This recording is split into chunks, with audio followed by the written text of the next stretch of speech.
A primeira coisa que eu vi foi a arma na cabeça da minha filha. A mão do meu pai, a mesma que um dia me ensinou a amarrar o ténis, segurava uma pistola preta com o cano encostado na têmpora da Hazel. O terno italiano dele parecia-me piada dentro da minha sala, entre o sofá de segunda mão que eu e a Mara compramos num anúncio local e a mesinha de centro já marcada pelo uso. Hazel tinha 4 anos, o golfinho azul plástico preso nas duas mãos, e me olhava sem nem conseguir chorar direito. Atrás dela, minha irmã Chloe estava agachada, os anéis brilhando sob a luz do abajur, com as duas mãos cravadas nos ombros da Hazel para impedir que ela corresse. Calma, meu amor. Fica quietinha. Já vai passar. Do meu lado, meu irmão Carter enfiou um maço de documentos no meu peito. Papel timbrado, cláusulas, assinatura, responsabilidade solidária. 2,3 milhões de dólares. Assina. Agora. Na cozinha, minha mãe, Diane, estava encostada no balcão ao lado de uma caixa de doces de padaria, como se aquilo fosse uma visita de domingo e não uma invasão armada. Você sempre gostou de dificultar tudo, Joshua? Era para ser simples. Então meu pai, Robert Whitmore, o grande empresário, o homem que aparecia no jornal sorrindo ao lado perfeito, o nome gravado numa ala de hospital, apertou a arma contra a pele da própria neta e falou como se estivesse fechando um negócio. Você escolhe. Ou eu levo a sua assinatura nesse empréstimo, ou levo a dela. Tira a arma dela. Então assina. Não. Você não entendeu, Josh. Isso não é um pedido. Sua vida nunca teve valor nenhum para esta família. Não faça a cara de ofendido agora. Solta a Hazel. Fica quietinha, querida. Seu pai só está sendo teimoso. Chloe. Larga ela. Assina logo e para de bancar o herói. Carter ergueu a caneta na minha frente. Eu não peguei. Ele me empurrou com força. Minha perna bateu na mesa de centro. Eu perdi o ar e caí de costas no chão de madeira. Última chance. Vai para o inferno. Eu me joguei para a frente. O tiro estourou dentro da sala e pareceu atravessar meu peito. A Hazel escapou das mãos da Chloe e caiu no carpete. Por 2 segundos eu não ouvi nada. Depois veio o choro. Vivo, forte, desesperado. Meu pai tinha-se assustado quando eu avancei e a bala foi parar no teto. Poeira de gesso começou a cair sobre todos nós como neve suja. O que aconteceu depois mandou os 4 para a prisão. E não, aquilo não foi um surto de última hora. Depois da primeira vez que meu pai apareceu na minha casa, eu cobri cada cômodo com vigilância, deixei tudo gravando e preparei reforço armado a 4 minutos dali. Eu vinha esperando que eles voltassem. Só não imaginei que chegariam com uma arma apontada para a cabeça da Hazel. Mas eu estou-me adiantando. Para entender como um homem rico, respeitado e obcecado por legado termina na sala do filho, com uma arma carregada na mão por causa de papéis fraudulentos, você precisa entender o que era a família Whitmore por trás do portão, da fachada e das fotos sorrindo em evento beneficente. Para quem via de fora, nós éramos realeza local. Meu pai construiu um império de imóveis comerciais ao longo de 40 anos, com prédios de escritório, empreendimentos mistos e contratos espalhados por 3 condados. Dinheiro a nível de dezenas de milhões. Dentro de casa, aquilo funcionava como uma monarquia ruim. Carter era o herdeiro. Chloe, a vitrine. E eu era o erro no meio da foto. Carter era o filho de ouro desde sempre. Carro esportivo no aniversário, faculdade de elite paga do começo ao fim e o cargo de vice-presidente entregue no colo no dia em que saiu da faculdade, embora mal tivesse conseguido se formar. Chloe foi criada para casar bem, ampliar contatos e sorrir nos lugares certos. E conseguiu quando se casou com Dylan, um banqueiro de investimentos bem-sucedido. O casamento dela custou mais do que muita gente ganha em 10 anos. Eu era o filho do meio, Joshua. A decepção de estimação da família. Eu nunca quis património, aquisição corporativa, rodada de golfe, foto em jornal ou conversa vazia em clube. Eu queria fazer diferença de verdade. Quando disse aos 18 anos que faria enfermagem para me tornar enfermeiro pediátrico, meus pais reagiram como se eu tivesse anunciado que ia destruir o sobrenome da família com as próprias mãos. Eu entendi o tamanho do desprezo deles num jantar de ação de graças, pouco depois de tirar a minha licença. Naquela noite, eu levei a Mara, minha namorada na época. Ela era professora de escola pública, inteligente, calma, dessas pessoas que entram num lugar e melhoram o ar sem fazer esforço. Minha mãe olhou para ela de cima a baixo como quem avalia um móvel usado num brechó caro. Então essa é a Mara, uma professora. Que escolha curiosa. Mara deslizou a mão por baixo da mesa e apertou meu joelho. Nem para me conter. Só para me lembrar que eu não estava sozinho. Prazer em conhecer a senhora também. Me diga, Joshua, como pretende viver? Uma professora e um enfermeiro homem. É quase poético de tão modesto. A gente vive bem e gosta do que faz. Meu pai nem levantou os olhos direito. Continuou cortando o peru com aquela calma fria que sempre vinha antes de alguma humilhação. Gostar não paga conta. Trocar fralda, limpar vômito e segurar mão de criança doente não faz de você um homem ambicioso. Carter fechou um negócio de 12 milhões esta semana. Isso é trabalho de verdade. Eu só fiz o que sempre fiz. Assume responsabilidade. Alguém nesta família precisava fazer isso. Joshua sempre teve talento para desperdiçar oportunidade. É quase um dom. Engraçado. E eu chamaria de caráter. Caráter não compra casa boa, Mara. Nem senta a mecha certa. Então é isso para vocês. Gente só vale o que fatura. Nesta família, sim. E você devia agradecer por ainda ter o sobrenome. Foi ali, olhando para a Mara absorver aquilo sem baixar a cabeça, que eu fiz uma promessa silenciosa. Eu nunca construiria a minha vida sob o teto moral daquela família. Nunca. E cumpri. Eu e a Mara pagamos nossa própria casa, compramos móveis usados, andávamos em carros velhos, fazíamos lista antes de ir ao mercado e não pegamos um centavo sequer do Império Whitmore. E, pela primeira vez na vida, eu descobri uma felicidade que não dependia da aprovação. Quando Hazel nasceu, eu ainda fui burro bastante para achar que um bebê poderia amolecer meu pai e minha mãe. Liguei da maternidade ainda com a voz tremenda daquele cansaço feliz que só existe nas primeiras horas depois do nascimento de um filho. Mãe, ela nasceu. Está tudo bem. Mara, foi incrível. Você precisava ver a Hazel. Que bom. Dê meus parabéns a Mara. Preciso desligar. Meu cabeleireiro acabou de chegar. Nem um minuto, nem para ouvir a voz da sua neta. Joshua, não dramatiza. Tenho coisas marcadas. Eles não foram ao hospital. Não ligaram no dia seguinte. Não apareceram na semana seguinte. 3 semanas depois, chegou um cartão comprado em supermercado com uma nota de $20 dentro e uma mensagem curta, escrita com a letra da minha mãe. Comprem alguma coisa bonitinha para bebê. Quando Chloe teve os filhos dela, meu pai abriu fundos de investimento no mesmo mês. Minha mãe praticamente se mudou para a casa dela para brincar de avó dedicada na frente das amigas. Com a Hazel, nada. Comigo sempre foi nada. Eu acabei aceitando. Não perdoando. Não entendendo. Só aceitando. A Mara e eu erguemos uma muralha em volta da nossa pequena família. Hazel cresceu no centro dela. Brilhante, curiosa, risonha, correndo atrás de borboleta no quintal, enchendo um baldinho de conchas sempre que a gente ia à praia. Convencida de que golfinhos eram criaturas mágicas. Eu nunca tive coragem de dizer que talvez ela estivesse errada. A gente já tinha começado o fundo da faculdade dela. Tínhamos paz. Paz de verdade. Durante 3 anos eu achei que o pior que meus pais podiam fazer comigo era continuar me ignorando. Eu estava muito enganado. O começo do inferno veio 6 meses antes daquele sábado. Era uma terça-feira chuvosa. Eu tinha acabado de sair de um plantão de 12 horas no hospital infantil depois de uma tarde exaustiva em que uma equipe inteira lutou para trazer de volta um menino de 7 anos. Quando virei na minha rua, vi o carro do meu pai em frente à minha casa. Placa personalizada. Preto brilhante sob a chuva. Inconfundível. Ele já estava sentado na minha sala quando entrei. Sem convite. Sem aviso. Sem qualquer traço de constrangimento. A Mara, nervosa, tinha servido café. Ele bebia devagar como se os últimos anos de silêncio entre nós nunca tivessem existido. Chegou tarde. O que você está fazendo aqui? Negócio. Na minha casa? Ainda sabe reconhecer uma boa oportunidade, então. Ele abriu a maleta e colocou um bloco grosso de documentos na minha mesa de centro. Não perguntou do meu dia. Não perguntou da Hazel. Não perguntou da Mara. Foi direto ao ponto.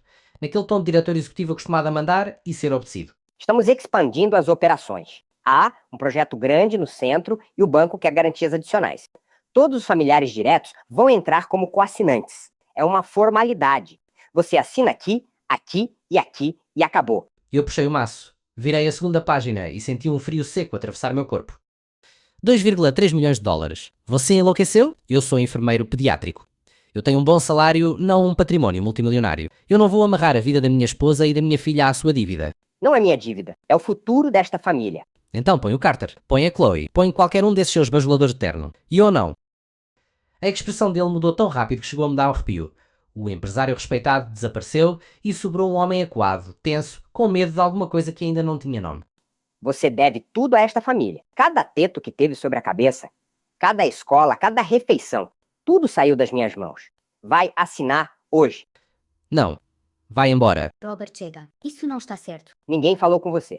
Não fala com a minha esposa desse jeito. Sua esposa deveria agradecer por eu ainda estar sendo educado. Educado? Você entra na minha casa sem convite com papel de dívida e chama isso de educação? Eu estou lhe dando a chance de retribuir. Eu não te devo a minha filha. Eu não te devo a minha casa. E eu não te devo assinatura nenhuma. Ele levantou de uma vez. A cadeira raspou no chão. Depois veio o chute na mesa de centro. Minha caneca favorita girou pela borda. Caiu e se partiu no piso de madeira. Seu covarde ingrato. Você sempre preferiu se esconder atrás dessa vida pequena. 24 horas. Muda de ideia ou eu acabo com essa sua vidinha miserável. Sai. 24 horas, Joshua. Depois não diga que eu não avisei. Ele foi embora batendo a porta com tanta força que uma foto emoldurada da Hazel caiu da parede e o vidro se espalhou pelo corredor. A casa ficou em silêncio por alguns segundos. Só se ouvia a chuva e a respiração curta da Mara. Nós nos sentamos à mesa da cozinha com os papéis entre nós. A cafeteira ainda estava quente. O cheiro de café misturado com chuva entrou na minha cabeça e não saiu mais. Joshua, isso não é normal. Empresa nenhuma obriga um filho afastado, com salário comum, a assinar um empréstimo desse tamanho por capricho. Se ele veio até aqui é porque ficou sem saída. Eu sei. Não, acho que você ainda não entendeu. Isso não está com cara de expansão. Isso está com cara de desespero. Eu fiquei olhando para a assinatura do meu pai no topo dos papéis e pela primeira vez na vida não vi um homem poderoso. Vi um homem encurralado. E homens como Robert Whitmore só fazem ameaças desse tipo quando estão prestes a perder tudo. A Mara tinha razão. Eu usei uma parte das nossas economias e contratei um contador forense para abrir a empresa do meu pai por dentro, camada por camada, sem avisar ninguém. 3 dias depois, eu estava sentado diante de uma mesa coberta de extratos, transferências, empresas de fachada e números que não fechavam. O suposto projeto no centro não passava de uma mentira bem vestida. Os 2,3 milhões não eram para expansão, eram para tapar um buraco. E o buraco tinha nome. Meu pai era viciado em jogo havia mais de 10 anos. Mesas de aposta de alto valor, contas no exterior, dinheiro da empresa sumindo aos poucos para sustentar um vício que ninguém via porque ele controlava tudo. Só que o pior não era o tamanho da perda, era para quem ele devia, não eram só bancos. Havia um homem chamado Cameron no meio daquilo, um sujeito violento, ligado ao crime organizado. Se o dinheiro não aparecesse até o fim do mês, a cobrança deixaria de ser financeira. Eu saí daquela reunião com a garganta seca e o relatório debaixo do braço. Meu pai não queria ajuda, queria o meu nome limpo, o meu crédito, a minha casa e a vida da minha filha entre ele e os homens que vinham cobrar a dívida dele. Quando cheguei em casa, a Mara me olhou e soube na hora que a verdade tinha conseguido ser pior. O que ele fez? Não era empreendimento nenhum, era jogo, anos disso. Ele sangrou a empresa inteira. Meu Deus. E não é só banco, tem um homem no meio. Cameron, gente perigosa. E ele queria usar você para pagar isso? Queria assinar o empréstimo com o meu nome, limpar a dívida dele, me deixar afundar quando tudo explodisse. Ele teria deixado a gente perder a casa. Sem piscar. E depois chamaria de sacrifício necessário. Exatamente. Eu não liguei para o meu pai para dizer não mais uma vez. Fui direto para a Verónica. Ela redigiu uma notificação extrajudicial seca, precisa, sem espaço para interpretação. Nenhum contato comigo, com a Mara ou com a nossa casa. Para mim, aquilo encerrava o assunto. Para a família Whitmore, foi o começo oficial da guerra. A minha mãe ligou na manhã seguinte, antes das 8. Eu atendi porque ainda não tinha bloqueado o número. Você perdeu a cabeça? Mandar papel de advogado para o seu pai? Que tipo de filho faz isso? O tipo que percebeu tarde demais quem é a própria família. Não fala assim comigo. Tudo que você tem veio de nós. De vocês? Mãe, eu já te morto para vocês havia uns 30 anos. Só não tinha recebido o aviso por escrito. Céu ingrato. Você vai se arrepender. Eu já me arrependo de ter atendido. Desliguei e bloqueei o número na mesma hora. 2 dias depois, foi a vez do Carter. Eu estava no andar pediátrico, no meio do plantão, ajustando a linha de soro de uma menina pequena em tratamento contra a leucemia, quando ouvi gritos no corredor. Saí do quarto e encontrei meu irmão empurrando 2 seguranças do hospital, o rosto vermelho, a gravata torta, o dedo apontado para mim na frente de colegas, pacientes e famílias. É esse aí. Meu irmão está roubando remédio controlado. Ele é viciado. Faça um exame nele agora. O corredor morreu. Até o choro que vinha de um quarto ao lado pareceu parar por um segundo. Ele não estava só tentando me humilhar. Estava tentando arrancar minha licença, meu emprego, a comida da minha filha e a prestação da minha casa com uma acusação berrada dentro de uma ala pediátrica. Vocês estão ouvindo? Ele mexe no estoque. Ele devia estar preso, não trabalhando com criança. Sai daqui, agora. Ou o quê? Vai chamar o papai. Antes que eu cruzasse o corredor, o diretor do hospital apareceu. Julian ouviu tudo, olhou para o Carter como quem olha para alguém que acabou de pisar onde não devia, informou em voz baixa que meu histórico era impecável, que os testes aleatórios do hospital nunca tinham apontado nada e que se ele não saísse dali naquele instante, seria retirado à força e responderia por invasão e perturbação. Os seguranças seguraram os braços do meu irmão. Isso não acabou, Joshua. A gente vai acabar com você. Levaram o Carter para o elevador ainda gritando, e eu fiquei parado no corredor com as mãos tremendo, sentindo o olhar de todo mundo em cima de mim. Eu achei que aquilo fosse o pior. Naquela noite, a Mara chegou em casa com um envelope na mão, um porta-retrato da Hazel apertado contra o peito e uma expressão que eu nunca tinha visto nela. Eles vieram atrás de mim. O que foi? E-mails anónimos para o conselho da escola, dizendo que eu sou instável agressiva, que existe investigação de proteção à criança. Chloe. Tiveram que registrar tudo no meu arquivo. Não me demitiram porque me conhecem, mas o registro ficou. Eles querem sujar você. Eles querem nos cercar até a gente ceder. Trabalho, dinheiro, reputação, a Hazel. Tudo. Não vai acontecer. Joshua, olha para mim. Eles não estão fazendo cena. Eles estão andando. Eu sei. Então para de esperar que exista algum limite moral. Eu já parei. E era verdade. O que eu sentia já não era raiva desorganizada. Era outra coisa. Fria, limpa, focada. A última mensagem chegou uma semana depois. Eu saí do hospital já de noite, desci para o estacionamento e encontrei os 4 pneus do meu carro cortados. Na porta do motorista, alguém tinha pintado em vermelho, com a tinta ainda escorrendo, uma frase curta. Assina ou acidentes acontecem. Fiquei olhando aquelas letras até o cheiro de spray queimar fundo do meu nariz. Ali eu entendi de vez. Eles não estavam mais ameaçando o meu futuro financeiro. Estavam ameaçando a minha vida. Peguei o telefone e liguei para a Mara. Mantive a voz calma de propósito. Faz uma mala. Pega a Hazel e vai para a casa dos seus pais. Agora. Joshua, o que aconteceu? Depois eu explico. Não posta nada. Não fala para ninguém para onde foi. Só vai. Você está me assustando. Ótimo. Então me escuta com atenção. Sai de casa e vai. E você? E eu resolvo. Eu não gosto disso. Não é meu, mas vai mesmo assim. Está bem. E eu estou indo. Ela ouviu o meu tom e não discutiu. Eu desliguei, olhei de novo para a tinta vermelha e tomei uma decisão. Boletim de ocorrência ia mofar na mesa de algum investigador. Ordem judicial seria tratada como piada por gente que devia para criminoso. Se a família Whitmore queria terra arrasada, então eu ia decidir onde o fogo começava. Voltei para o escritório da Verónica naquela mesma noite. Contei tudo. O relatório, o Cameron, o hospital, a escola, o carro. Papel não segura a gente assim. Se você pedir proteção agora, eles recuam, apagam rastro e voltam por outro lado. Então o que você sugere? Que eles venham até você. E eu fico esperando. Não. Você prepara. Gente arrogante com sensação de impunidade sempre comete excesso. O seu pai passou a vida inteira acreditando que o dinheiro compra silêncio. Vamos deixar ele provar isso na frente da câmera. Você acha que ele vai? Acho que ele não consegue evitar. Seu pai não ouviu um não. Ouviu um desafio. E se ele vier armado? Então ele mesmo entrega o caso pronto. Você não precisa vencer no grito. Precisa fazer com que eles se condenem sozinhos. Foi assim que a armadilha começou a ganhar forma. A Verónica me conectou a Aaron, um ex-oficial de inteligência militar que agora comandava uma empresa de segurança privada. Enquanto a Mara e a Hazel ficavam na casa dos pais dela, transformou a minha casa em outra coisa. Tirou o detector de fumaça do corredor e encaixou uma lente minúscula. Escondeu outra atrás dos livros da estante da sala. Embutiu áudio de alta fidelidade na base da luminária da cozinha. Quando eu vi a pequena câmara costurada na costura do golfinho azul da Hazel, meu estômago virou. Tudo passava em tempo real para um servidor criptografado. Se quebrassem cada equipamento dentro da casa, o material já estaria salvo fora do alcance deles. Antes de ir embora, Aaron me entregou um pingente prateado num cordão de couro. Parecia só um acessório. No centro, havia uma lente grande angular. Ele me explicou que o pingente transmitia ao vivo por rede celular e tinha um acionamento de pânico por palavra-chave. Se eu dissesse a frase combinada em voz alta, a equipe dele ignoraria o trâmite comum e mandaria resposta armada para a minha localização em menos de 4 minutos. Eu nem precisei pensar muito antes de escolher a frase. Assistência emergencial. Aaron registrou no sistema e assentiu. Durante a semana seguinte, eu alimentei a história certa nas mãos certas. Deixei escapar, por meio de um conhecido em comum, que eu sabia que correria até a minha mãe, que a Mar estaria fora da cidade num seminário de trabalho durante o fim de semana. Eu ficaria sozinho com a Hazel no sábado. Eu conhecia a minha família. Para eles aquilo seria perfeito. Um homem sozinho. Uma criança pequena. Nenhuma testemunha visível. Pressão máxima. O sábado chegou quieto demais. A Hazel estava no tapete da sala montando uma torre de blocos, concentrada do jeito que só criança pequena consegue ficar. A língua presa no canto da boca, os dedinhos ajustando a base pela terceira vez. O golfinho azul estava largado ao lado dela. E eu estava na cozinha com uma revista médica aberta, fingindo ler, mas olhando para a janela da frente a cada poucos segundos. Às 2h15 da tarde, a SUV preta entrou na garagem rápido demais, subiu no meio-fio e parou torta. As 4 portas abriram ao mesmo tempo. Meu pai saiu primeiro com a maleta de couro. Minha mãe veio atrás com uma caixa de doces de padaria. Carter estalava os dedos enquanto subia a calçada. Chloe tirava os óculos escuros com a calma de quem acha que ainda pertence àquele lugar.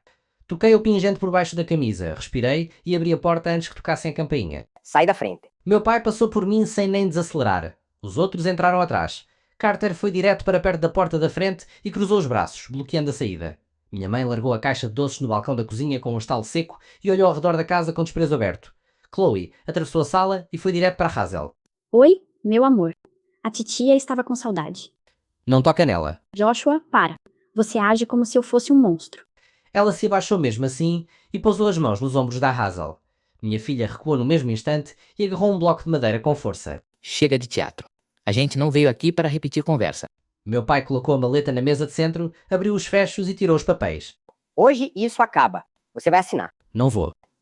Vai. Essa dívida é sua. Você jogou dinheiro da empresa fora. Eu não vou colocar o meu nome, a minha casa e a vida da minha filha em cima do seu lixo. E eu falei alto, devagar, claro, para o áudio no teto, pegar cada palavra.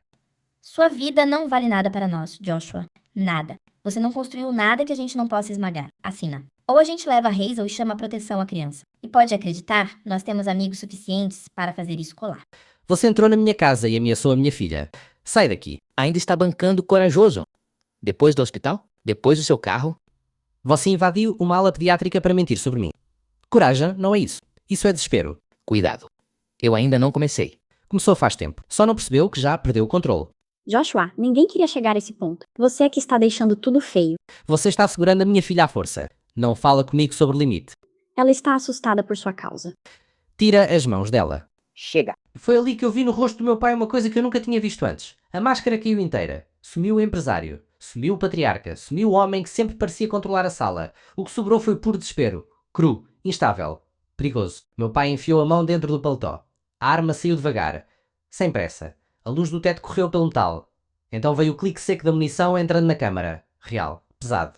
Sem volta. É simples. Você senta, assina tudo. E isso acaba. Eu levei a mão ao bolso por reflexo. Carter veio em cima de mim antes que eu completasse o movimento. Bateu no meu telefone com tanta força que ele levou da minha mão, raspou pelo piso e sumiu debaixo do sofá. Depois secou os papéis contra o meu peito. Assina logo, Joshua. Para com essa cena. Isso é assunto de família.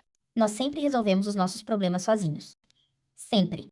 Minha mãe sorria da cozinha como se estivesse vendo o final de uma peça. Eu olhei para a Hazel. Ela tremia inteira. Já não estava tentando entender a arma. Tinha ido para algum lugar longe dali, com os olhos presos no carpete e o golfinho azul esmagado nas mãos. Meu pai deu mais um passo e encostou o cano na lateral da cabeça dela. Agora. Ou eu resolvo do meu jeito. Eu ergui o rosto e olhei direto para a lente escondida no pingente no meu peito. Assistência emergencial. Falei, claro. Cada sílaba inteira. Meu pai franziu a testa. Que porra você está falando? Assina. Eu não vou deixar você destruir a vida dela. E eu precisava de segundos. Só isso. 1, 2, 3. Vi o dedo dele apertando o gatilho. Então me joguei com o corpo inteiro para a frente, tentando derrubá-lo, tentando me meter entre a arma e a minha filha, gostasse o que gostasse. O tiro explodiu dentro da sala. O som bateu no meu peito como um soco. Meus ouvidos apitaram na hora. Jess despencou do teto. A Hazel caiu no carpete e o meu mundo apagou. Então eu ouvi o grito dela. Eu caí de joelhos, passei as mãos pelo cabelo, pelo rosto, pelo pescoço, pelas costas. Nada. Nenhum sangue. Nenhum ferimento. Só pó branco no cabelo e terror puro no choro. Meu pai tinha vacilado quando eu avancei e a bala foi para o teto. Ele não teve tempo de tentar de novo. A porta da frente saiu das dobradiças com um estrondo brutal. Não abriu. Saiu. As janelas vibraram. Homens de preto invadiram a sala. Coletes, capacetes, fuzis erguidos. Lasers vermelhos tremeram no peito do meu pai. Em um segundo, a arma caiu no meu piso. O líder da equipe atravessou a sala e jogou meu pai de cara nas tábuas de madeira. Carter ergueu as mãos e soltou um grito fino, quase infantil, antes de 2 agentes varrerem as pernas dele e o levarem ao chão. Chloe largou a Hazel e recuou berrando até a parede, onde foi algemada. Minha mãe nem conseguiu sair da cozinha. Foi prensada contra o balcão e algemada ali mesmo. Eu puxei a Hazel do chão e a apertei contra o peito, forte demais. Enterrei o rosto no cabelo dela e tremi inteiro. Ela estava viva, viva, nos meus braços. Quando a sala foi declarada segura, levantaram o meu pai até os joelhos. O nariz dele sangrava no meu tapete. Mesmo assim, ele ainda tentou vestir dignidade por cima do pânico. Isso é uma briga de família. Ele me atacou primeiro. Eu estava me defendendo. Vocês precisam me ouvir. Eu sou o Robert Whitmore. Eu fui até ele com a Hazel agarrada ao meu pescoço. Apontei para o pingente, depois para o detector de fumaça, depois para a estante. Você queria audiência. Conseguiu. A arma. A ameaça. A voz na cabeça dela. Tudo ao vivo. Tudo salvo. Tudo com a polícia assistindo. Os olhos dele seguiram o meu dedo até o detector de fumaça. Depois correram para a estante. A cor saiu do rosto dele de uma vez, como água indo por um ralo. Minha mãe parou de sorrir. Carter começou a hiperventilar no chão. Chloe me olhava como se a sala inteira tivesse traído a família no mesmo instante. Tirem-me essa família da minha casa. O que veio depois teve um silêncio estranho. Quase limpo demais para o tamanho do estrago. As luzes vermelhas e azuis pintavam a rua inteira. Os vizinhos estavam nos jardins, nas calçadas, nas varandas, vendo a família Whitmore sair algemada como qualquer outra família criminosa. Carter foi o primeiro. Chorava tanto que mal conseguia andar reto. Quando passou sob a luz da varanda, eu vi a mancha escura descendo pela frente da calça dele. Ele não levantou a cabeça. Chloe veio debatendo, gritando sobre abuso, injustiça e direitos, até ser empurrada para dentro da viatura. Minha mãe veio depois. Quando encontrou meus olhos, a crueldade tinha saído do rosto dela. Não tinha arrependimento no lugar. Só desespero. Joshua, por favor. Nós somos a sua família. Disse que foi um mal-entendido. Não. Então virei as costas e entrei. Ouvi a voz dela ser cortada pela porta da viatura. Meu pai foi o último. Em silêncio. Sem ordem. Sem ameaça. Sem aquela pose de homem que sempre manda na sala. O que entrou na minha casa saiu oco. A Mara chegou 10 minutos depois, dirigindo como uma louca desde o instante em que a equipe do Aaron avisou. Entrou pela porta arrebentada, deixou a bolsa cair no corredor e veio direto para nós. Eu ainda estava no chão da sala com a Hazel colada em mim quando ela se ajoelhou e abraçou as duas. Ela está machucada. Não, assustada. Mas viva. Meu Deus. Meu Deus. Acabou. Eles caíram sozinhos. Eu devia estar aqui. Não, Você fez exatamente o que precisava fazer. Protegeu a Hazel. E você? Ainda estou em pé. Acho. A Verónica apareceu enquanto a perícia fotografava o buraco da bala no teto. Trazia um copo de água e aquela calma irritantemente precisa de quem já sabe o resultado antes de todo mundo. O áudio está limpo. O vídeo está impecável. Eles estão enterrados. E não saem sob fiança.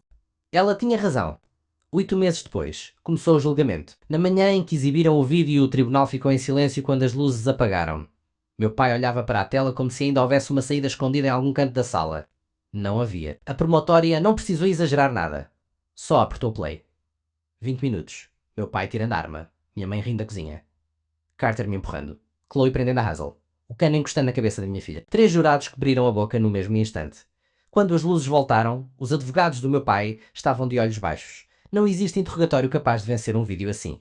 E eu achei que aquilo já tivesse acabado com todos eles. Estava errado. No terceiro dia, Dylan entrou no tribunal, o marido da Chloe. O genro perfeito que meus pais sempre adoraram mostrar em festa e jantar beneficente. Chloe levantou a cabeça na hora. Começou a sorrar frenética com o advogado. Dylan não olhou para ela nem uma única vez. Do banco de testemunhas, ele disse que tinha pedido divórcio 3 meses antes e que estava buscando a guarda exclusiva dos filhos. Depois contou que, na semana anterior àquele sábado, Chloe voltou para casa se gabando que iam-me apertar até eu quebrar. Segundo ele, ela disse que sacrificar o meu futuro financeiro era o único jeito de salvar a herança dela. E que, se a Hazel saísse traumatizada no processo, paciência, a defesa da Chloe morreu ali. O advogado do Carter ainda tentou vender a história de filho obediente, filho assustado, filho arrastado pela loucura do pai. Então a promotoria chamou o contador forense. Em poucas perguntas, o tribunal inteiro descobriu uma coisa que nem meu pai sabia. Enquanto Robert Whitmore desviava dinheiro para cobrir dívida de jogo, Carter vinha drenando a empresa por conta própria havia 5 anos. Fornecedores falsos. Notas frias. Mais de 4 milhões de dólares mandados para contas no exterior no nome dele. Carter não levantou a cabeça quando o valor foi lido. Meu pai levantou. Primeiro veio o choque. Um choque puro, cru, quase infantil. Depois veio a raiva. Ele se lançou por cima da mesa de defesa e conseguiu agarrar o colarinho do próprio filho antes que os agentes o arrancassem dali. Carter enterrou o rosto nos braços e chorou na frente de todo mundo. Minha mãe não se mexeu. Só ficou ali, vendo a arquitetura inteira da vida dela desabar em tempo real. O vício do meu pai tinha levado a empresa à beira do colapso. O roubo do Carter já tinha arrancado o resto. Os 2,3 milhões que queriam me obrigar a assinar não teriam salvo absolutamente nada. Não havia nada sobrando para salvar. O júri levou menos de 4 horas. Culpados em tudo. No dia da sentença, o juiz olhou para os 4 como se estivesse cansado de gente assim muito antes de conhecê-los. Disse que em 30 anos de magistratura raramente tinha visto ganância e crueldade daquele nível. Disse que meu pai não tinha-me tratado como filho, mas como instrumento financeiro. E destacou, diante de todos, que uma arma carregada tinha sido pressionada contra a cabeça de uma menina inocente de 4 anos. Meu pai pegou 23 anos em segurança máxima. Pela idade, não volta para casa. Minha mãe recebeu 18. O juiz citou a risada dela durante a agressão como prova de ausência completa de empatia. Carter pegou 7 anos por agressão, coerção e tentativa de sequestro, além de outro processo federal por desvio de dinheiro que acrescentou mais 10. Chloe aceitou o acordo, cumpriu 5 anos e perdeu a guarda dos filhos. Dylan venceu. Depois vieram as ações civis. A Verónica foi atrás de tudo o que ainda respirava no nome Whitmore. A mansão foi a leilão. A empresa foi liquidada. A herança evaporou. O império acabou vendido em pedaços. 3 anos se passaram desde aquele sábado. Nós não ficamos naquela casa. Havia coisa de mais presa naquela sala. Gesso no chão. Medo nas paredes. Um buraco de bala no teto. Vendemos a propriedade, colocamos a vida em caixas e fomos embora para uma cidade costeira. 3 estados dali, onde ninguém nunca tinha ouvido falar de Robert Whitmore. Eu consegui um cargo numa clínica pediátrica local com uma equipe que respeita o trabalho de verdade. A Mara foi contratada por uma ótima escola primária em menos de um mês. Nosso dinheiro é mais do que suficiente. Compramos uma casa com quintal grande, balanço de madeira e vista para o oceano na varanda dos fundos. A Hazel tem 7 anos agora. Está no 2º ano e anda obcecada por biologia marinha. Todo fim de semana arrasta eu e a Mara para o aquário só para ver os golfinhos.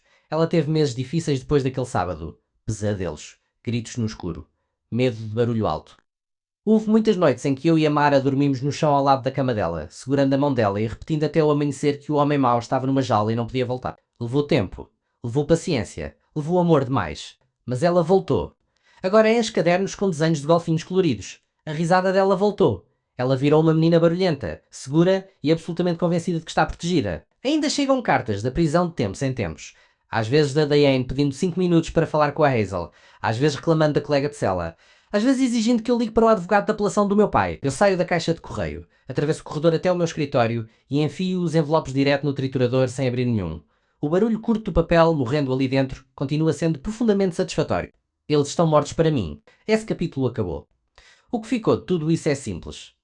Sangue não faz família. Sangue só faz parentes. Família de verdade é respeito, lealdade e escolha. É amar a segurando a nossa casa quando tudo parecia prestes a quebrar.